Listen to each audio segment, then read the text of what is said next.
चिकूटून TV. एक गंपू नावाचा खट्याळ माकड जंगलामध्ये उन्हाळक्या करत फिरत होता. कधी तो झाडावर चढून पक्ष्याचे घरटे मोडायचा, तर कधी फुलांवर बसलेल्या फुलपाखरांना उडवायचा. असे करताना माकडाला खूप मजा वाटायची. पण एके दिवशी तो उन्हाळक्या करत जंगलात फिरत असताना एक मुंगी त्याच्या पायाखाली आली आणि मरण पावली. हे सारे हत्ती दादा पाहत होता. हत्ती माकडाच्या जवळ गेला आणि माकडाला म्हणाला, काय रे माकडा, अशा तुझ्या उन्हाळक्यापणामुळे आज एका मुंगीचा जीव गेला आहे. काय काय काय उपयोग काय तुझा या जंगलाला? तेव्हा माकड म्हणाला, हत्ती दादा, माझे चुकले. मी खूप दुःखी झालो आहे, कारण माझ्यामुळे एका मुंगीचा जीव गेला. मी मस्करी करत होतो, परंतु ती मस्करी आज माझ्या अंगलट आली. ते काही नाही, तुझ्यासारख्या उन्हाळ माकडाला शिक्षा झालीच पाहिजे. मी तुझी तक्रार सिंहराजाकडे करणार आहे. नको नको हत्ती दादा, मी प्रायचित्त घ्यायला तयार आहे. सांग दादा, मी काय करू तर? आजपर्यंत जंगलात तू फक्त उन्हाळक्याच करत आला आहेस. आता तू मदत करायला सुरुवात कर.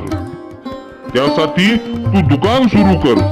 तुझ्या दुकानात जंगलातील सर्व प्राण्यांसाठी सामान ठेव, म्हणजे त्यांना सामान मिळेल आणि तुला पैसे मिळतील. खूप छान योजना आहे हत्ती दादा. तू सांगितलेस तसेच करतो. आजपासून मी उन्हाळक्या बंद करून नव्याने सुरुवात करतो. धन्यवाद हत्ती दादा. दुसऱ्या दिवशी माकडाने दुकान उघडण्याची तयारी सुरू केली. आपल्या दुकानाचे नाव त्याने गंपू किराणा स्टोअर्स असे ठेवले आणि दुकानातील सामान व्यवस्थित ठेवायला सुरुवात केली. तेवढ्यात मांजरबाई तिथे आल्या आणि माकडाला म्हणाल्या, माकड दादा, तुमचे तर दुकान आहे नव्हे. माकड दादा, तुमचे दुकान तर आहे नव्हे, पण मला तर उंदीर हवे. त्यावर माकड म्हणाला, आहे ना मांजर दीदी, हे घ्या तुमचे उंदीर आणि पैसे द्या नव्हे. मांजर माकडाला पैसे देते आणि माकड मांजरीच्या पिशवीमध्ये उंदीर टाकतो. तो उंदीर पिशवी कुरतडून बाहेर पडते. तशीच मांजर त्याच्या मागे धावते आणि उंदराला पकडताना स्वतःच खाली पडते. हे बघून माकडाला खूप मजा येते. तो हसायला लागतो. तेवढ्यात ससा आपले दोन्ही कान हलवत येतो आणि माकडाला म्हणतो, माकड दादा, तुमचे दुकान तर दिसायला आहे साजरं. माकड दादा, तुमचे दुकान तर दिसायला आहे साजरं, पण तुमच्या दुकानात आहेत का गाजरं? त्यावर माकड म्हणाला, माझ्या दुकानात भरपूर आहेत गाजरं. माझ्या दुकानात भरपूर आहेत गाजरं, पण अगोदर पैसे दे की र, तेव्हाच मिळतील तुला लाल लाल गाजरं. तेव्हा सश्याने पैसे दिले व 2 गाजर घेतले आणि टून टून उड्या मारत निघून गेले. माकडाने दुकान सुरू करून आता बरेच दिवस झाले होते आणि माकड सर्व सामान किफायती दरात देत असल्यामुळे त्याची खूप जाहिरात झाली होती. त्यामुळे अनेक दूरदूरचे प्राणी त्याच्या दुकानात येऊ लागले होते. असेच खूप दूरवरून एक अस्वल मधाच्या शोधात येत होती. मध शोधता शोधता तिला माकडाचे दुकान दिसले.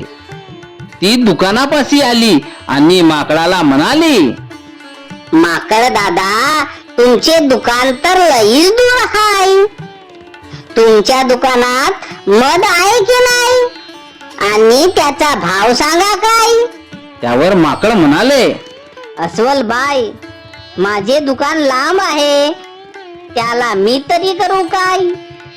माझ्या दुकानात भरपूर मध आहे, मधाची एक बरणी फक्त 10 रुपयाला आहे. तेव्हा अस्वलाने माकडाला 10 रुपये दिले आणि मधाची बरणी घेतली. मध पाहून अस्वलाच्या तोंडालाच पाणी सुटले. त्याने तिथेच मध खायला सुरुवात केली आणि मध खात खात जंगलाकडे निघाली. तेवढ्यात कोल्हा माकडाचे दुकान शोधत शोधत येत होता. त्याला अस्वल भेटले. कोल्हा म्हणाला, काय अस्वल बाई, इतके मध कुठे मिळाले? मला थोडे दे ना. असे म्हणताना कोल्ह्याच्या तोंडाला पाणी सुटले होते. अस्वल म्हणाले, कोल्हा दादा, हे मध मी पैशाने घेतले आहे, तर तुला कसे देऊ? ह्या इथे माकडाचे दुकान आहे, तिथे जा आणि तुला हवे ते घे. तसाच कोल्हा माकडाच्या दुकानाकडे निघाला. दुकानात गेल्यावर कोल्हा माकडाला म्हणाला, काय माकड दादा, तुमचे दुकान तर खूपच सुंदर आहे. खूप दूरवर तुमची जाहिरात झाली आहे बरं का. छान छान छान. बरं माकड दादा, तुमच्या दुकानात द्राक्षे आहेत का?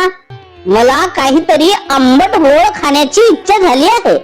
त्यावर माकड म्हणाला, द्राक्षे तर आहेत कोल्हा दादा, पण एक घड 5 रुपयाला पडेल.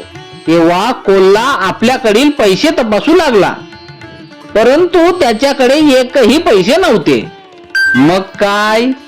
कोल्हा माकडाला म्हणाला, माकड दादा, तुम्हाला तर माझ्यावर विश्वास आहे ना, देऊ की तुमचे पैसे? असेही मी कुठे हे जंगल सोडून जाणार आहे. द्या तू द्राक्षाचा घड. माकड कोल्ह्याच्या लबाडीला अगोदरच जाणून होता, म्हणून माकड म्हणाला, कोल्हा दादा, आपल्या दुकानात उधारी बंद आहे, त्यामुळे तुम्हाला उधार मिळणार नाही. मला द्राक्षे न देऊन तू माझा अपमान करत आहेस माकडा. कोल्हा दादा, माझ्या दुकानात उधारी मिळत नाही. ठीक आहे माकडा, आज तू माझा अपमान केलास. बघतोस तू कसा दुकान चालवतेस तर. असे म्हणून कोल्हा रागारागात निघाला आणि वाघाकडे गेला. वाघ आपल्या गुहेत आराम करत होता. कोल्हा वाघाला म्हणाला, तुमच्या मित्राचा त्या माकडाने घोर अपमान केला आहे, याचा बदला आपण घ्यायलाच पाहिजे. त्यावर वाघ म्हणाला, ये कोल्ह्या, काय झाले ते स्पष्ट सांग. अहो वाघ दादा, मी त्या माकडाच्या दुकानात द्राक्षे घ्यायला गेलो होतो, तर त्याने मला द्राक्षेही दिले नाही आणि मला दुकानातून हाकलून लागले. काय? त्या माकडाची एवढी हिंमत? ठीक आहे, आपण त्याला नक्कीच अद्दल घडवू. बघूच तो माकड कसे दुकान चालवतो ते. वाघाचे बोलणे ऐकून कोल्हा मनातल्या मनात खुश झाला. तर दुसरीकडे माकडाच्या दुकानात एक कुत्रा आला आणि माकडाला म्हणाला, माकड दादा, ही घ्या पैशाची गड्डी, पण मला चवदार द्या एक हड्डी. माकड कुत्र्याला हड्डी देणार तेवढ्यात कोल्हा वाघाला घेऊन आला. त्याच्या सोबत एक गाढवही होता. वाघ म्हणाला, काय रे माकडा, तुझी एवढी हिंमत झालीच कशी माझ्या मित्राला अपमान करण्याची? माकड गोंधळून, काय काय मी कुठे अपमान केला वाघोबा दादा? तेव्हा कोल्हा म्हणाला, वाघोबा दादा, हा माकड खूप चलाक आहे. आता तुमच्या समोर नाटक करत आहे, यांनीच माझा अपमान केला आहे. असे बोलून कोल्ह्याने वाघाला चढवले. तसाच वाघ रागात येऊन म्हणाला, ते काही नाही, तू माझ्या मित्राचा अपमान केलास, याची शिक्षा तुला भोगावीच लागेल. ना ना ना नाही वाघोबा दादा, मी काहीच केले नाही. ते मला काहीच सांगू नकोस. असे म्हणून वाघ माकडाचे दुकान तोडणार तेवढ्यात तिथे हत्ती आला. तसाच वाघ थांबला. हत्ती म्हणाला, काय वाघ दादा, इकडे कसे येणे केलेस? आणि हा कोल्हा तुमच्या सोबत काय करतो? मला सर्व कळाले तुमचे कारस्थान, म्हणूनच तर मी इथे आलो. तेव्हा कोल्हा म्हणाला, ये हत्या, तू आमच्या मध्ये पडू नकोस. ह्या माकडाने माझा अपमान केला आहे, त्याचा मी बदला घेणार म्हणजे घेणार. असे म्हणून कोल्हा पुढे आला. तसाच हत्याने कोल्ह्याला आपल्या सोंडेने उचलून लांब फेकून दिले. तसेच वाघ आणि गाढवही घाबरून पडू लागले. तेव्हा हत्ती म्हणाला, खबरदार, जर पुन्हा इकडे पाऊल ठेवाल तर गाठ माझ्याशी आहे. तोपर्यंत सारे घाबरून पसार झाले होते. माकड हत्याला म्हणाला, हत्ती दादा, आज तुम्ही मला खूप मोठ्या संकटातून वाचवलेत. तुमचे उपकार मानावे तेवढे कमीच आहे. परंतु तुम्ही इकडे कसे काय आलेत? अरे, मला ह्या कुत्र्याने सांगितले की माकडाच्या दुकानात वाघ, कोल्हा आणि गाढव आले आहेत म्हणून. मला शंका आली, तसाच मी इकडे निघून आलो. हत्ती दादा, तुम्ही खूप महान आहात. तुमच्याच प्रेरणेने मी हे दुकान सुरू केले होते आणि आज तुम्हीच माझे दुकान मोडण्यापासून वाचवले. तुम्ही फक्त उपदेशच देत नाही तर ते कृतीनेही निभवता. त्यामुळे माझ्या मनात तुमचे स्थान खूप आदराचे आहे. आपण ह्या जंगलातील एक आदर्श व्यक्तिमत्व आहात. आणि कुत्र्या, तुझेही खूप खूप धन्यवाद बरं का. माझ्या इमानदारीने धंदा चालवण्याचे हे बक्षीस आहे. तुम्हा सर्वांचे खूप खूप आभार. मंडळी, आवडली ना गोष्ट? अशाच नवनवीन गोष्टीसाठी आमच्या चॅनलला सबस्क्राईब करून आम्हाला सहकार्य करा व आमचा उत्साह वाढवा. धन्यवाद.